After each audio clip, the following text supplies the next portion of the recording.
Très heureuse de vous retrouver, mesdames et messieurs. Bonjour et merci de rester fidèles à notre chaîne. Dans le cadre des échanges périodiques et du partage d'informations, le ministre des Affaires étrangères et de la coopération internationale, M. Abdoulaye Diop, a rencontré ce mercredi 5 novembre 2025 le corps diplomatique et consulaire accrédité au Mali. Les échanges ont porté sur la situation sécuritaire et l'approvisionnement du pays en hydrocarbures. Le ministre a mis en avant les efforts du gouvernement et l'engagement des forces armées maliennes et de la Confédération AIS dans la lutte contre le terrorisme et la sécurisation des convois. Les ambassadeurs ont salué la transparence des échanges, les mesures urgentes entreprises par le gouvernement et la résilience du peuple malien.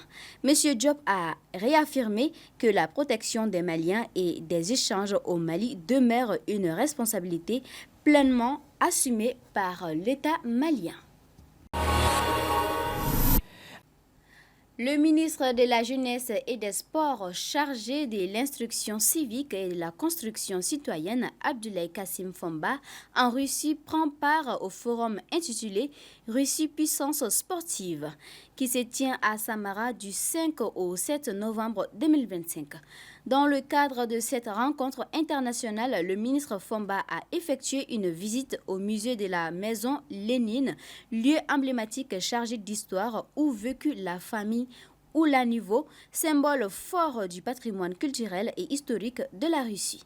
Cette visite empreinte de sens constitue une source d'inspiration et témoigne de la volonté du Mali à consolider la coopération bilatérale avec la Russie, notamment dans les domaines sportifs, culturels et citoyens. Sur le plan international, au Cameroun, le président Paul Biya prête serment jeudi 6 novembre pour son 8e mandat présidentiel.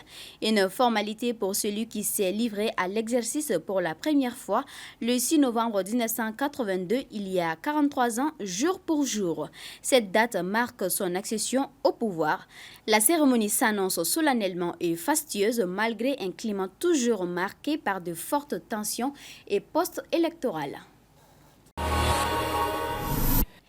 Terminons par la Tunisie. Amnesty dénonce un dangereux tournant de la politique migratoire. L'Organisation de protection des droits humains publie ce jeudi 6 novembre « Personne ne vous entend quand vous criez » un rapport sur le respect des migrants en Tunisie. À la suite d'une longue enquête, elle pointe le dangereux tournant de la politique migratoire, notamment les exactions, les viols, les violences et le racisme des autorités comme des forces de l'ordre. Amnesty s'inquiète également du soutien financier de l'Union européenne aux autorités tunisiennes. Ainsi prend fin ce flash. Merci à vous de l'avoir suivi et bonne suite de programme sur Maliba TV1.